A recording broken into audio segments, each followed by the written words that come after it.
Hi there, this is Save with Crypto. Welcome back to the next part of Season 2, the 2K, back to 2K challenge, the quest to break even. Yeah, okay. Now, a lot of people have been talking about this site, right? It's called lockedmex.exchange. Now, this is something where, you send your LKMex or you send your EGLD to this address and then you get back the other one.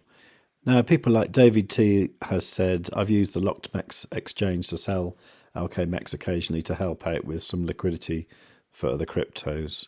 And also, Edward here said, I let a link a few days ago to trade your MEX for more LKMex and vice versa, but you deleted it. I don't actually delete any comments. In fact, I've even stopped deleting spam now because it just makes it worse. So I didn't delete any comments. Sometimes YouTube, if you post a link, it will just kind of delete the whole comment. And there's nothing much we can do about that. The only way around it I've got this site called savewith.crypto.org. And if you go over there and then go to this section on conversation, you can leave a comment here and you can put links in it or whatever you want to do. I will have to manually approve the comment, so it might take a little while. But nevertheless, you will be able to put links in here. Obviously, if you put something spammy in there, I'm not going to allow it. Now, the thing is with this LockedMex exchange, a few people have said it's all right. To me, I don't know, it was a domain registered less than a month ago, and I just don't trust it, to be honest. I mean, I know people have exchanged small amounts and they said it's okay, but I don't know if that's the people behind this, really. So, I mean, to me, I don't see any reason why someone can't just, get your money and then just walk away with it. So I'm not going to use this. If you want to do so, your decision, not mine. But thanks anyway for everyone who's suggested I look at it. But at the moment, I'm not interested.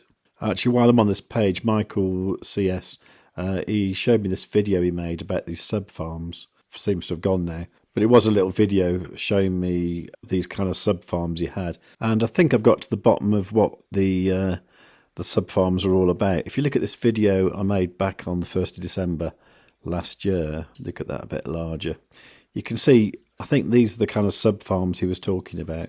So you've got like the eGold MEX farms, and then within that, what you had, or what I had back in the Denver strategy days, which we can't do anymore, but what we had then, I had eGold and MEX producing LockedMex, then I had eGold and MEX producing MEX, and then I had eGold and LockedMex producing LockedMex, and then I had eGold and LockedMex producing MEX. So there's 4 combinations of farms you can have there. So they're not necessarily sub farms, they're just different kinds of farms, and they are separate farms. And with those farms, if you wanted to add LP tokens to each one, so for example LKMex and eGold, you could add that to either of these farms, and it would go into whatever farm depending on if you'd selected to produce LockedMex or just straight MEX. So I think that's the mystery of the sub farms solved. If you don't know what I'm talking about, don't worry about it. It was just something that's been going on for a few days, and I wasn't quite sure what it was all about, but now I am. Also, Jaime Molina Garcia said now the eGold USDC farm is 217 APR. I think it's a really good option to stake. What do you think? Besides the impermanent loss will be lower, that EGLD MEX and EGLD right. Would the impermanent loss be less? Yeah, I guess it might be. If you want to know more about impermanent loss, I put a link to a video by a guy called Phil Lee in the description of this video. And if you watch that, he talks about impermanent loss really well and explains it much better than I ever will be able to. And, the whole thing about it is if you don't withdraw from the farm, you're not going to get any impermanent loss. So you need to make sure when eventually you do withdraw that you pick a good time when you're going to get minimum impermanent loss, or certainly negligible impermanent loss. And also you want to make sure that by then the gains you've made far outweigh any impermanent loss you're going to get. But as far as the actual pair goes, eGold USDC, I'm not interested, to be honest, because what are the options? I mean, to me, eGold's going to go up in value, MEX is going to go up in value, Ride is going to go up in value. The only one I'm sure that won't go up in value is USDC. So at the moment, I don't have any interest in having a farm that involves USDC. And in any case, the eGold MEX one's paying 236, that one's paying 216. So, the percentage is higher anyway. So that's what I'm doing. If you want to try this farm out, please do. I'm not going to. But, it'd be nice to see how it works and get back to me. It'd be interesting to know. Now, in my last video, I was talking about the price of eGold. And I was saying, what it needs to do is to bounce off this trend line again and go up. And so far, that's what it's doing, which is pretty cool, really. So the actual value of the 2K challenge farm now is 1482. So yesterday, the account balance was down to like $13-16. And, today it's back up to 1,482. Getting there slowly. We'll get back to where we started soon, and then we can carry on. But what I did decide to do was to go back to the first video of the challenge, note down what I started with, and it was the two farms, the MEX farm and the Ride farm, and I noted down the values that I used to create the actual liquidity that then created the LP pair. So that in the case of the first farm was 2.49 eGold, and then there was half of that. And then the same amount was turned into this amount of MEX, which is, what's that? That's about just over 1 million MEX.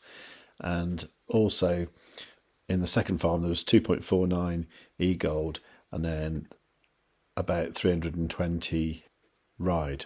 Now, it's slightly tricky to think about how we're going to measure the percentage of increase, but essentially that figure there in MEX, that times 4, was the equivalent amount of MEX that we started off with. So let's just get that figure and then multiply that by 4. And then we can look at the amount of MEX we've made since then and then work out the percentage increase, which is not regarding the dollar value. Okay, so I can probably do that using the spreadsheet, can't I?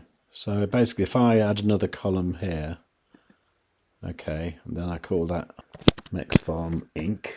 So look, I've got this formula here, right? So in this column here, we've got the sum, right? So we've got the 416,5506 MEX. That was the initial amount of MEX that both farms were worth in the first place. And then we're adding to that the value from this column here, which is the amount of MEX in the farm. That's the kind of profit farm, if you like. Right, dividing that by the initial amount to get the amount of increase. Timesing it by 100 to get it as a percentage, and then we're taking 100 away just so we can see the increase. So rather than seeing 103.11, you'd see like 3.11. Now, please tell me if I've got this formula wrong, because I think it's right. I mean, you can check this formula in the spreadsheet. It's one of the ones that's linked to in the description. So to me, like looking at the MEX increase, right, things are pretty good, because when I started the spreadsheet, we were already up 3%. And we did a harvest yesterday, which put us up to 10.74% in the MEX increase.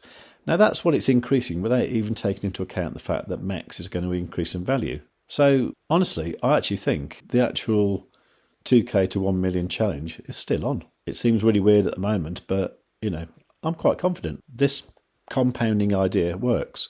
Now, obviously, it's going to fall off a little bit as the percentages go down. But, by then, we'll either have new ways to make money using the DEX or maybe using something else. But, that's the idea. So to me, not regarding the US dollar value, which at the moment makes things look bad, we're on track. If you think the US dollar value is going to get better, it makes it easier. So I honestly think the challenge is still on. If you think that's cool, give the video a like. If you think I'm barking mad, click dislike twice. But either way, leave a comment. Make sure you're subscribed, tick the notification bell, and above all, tell your friends.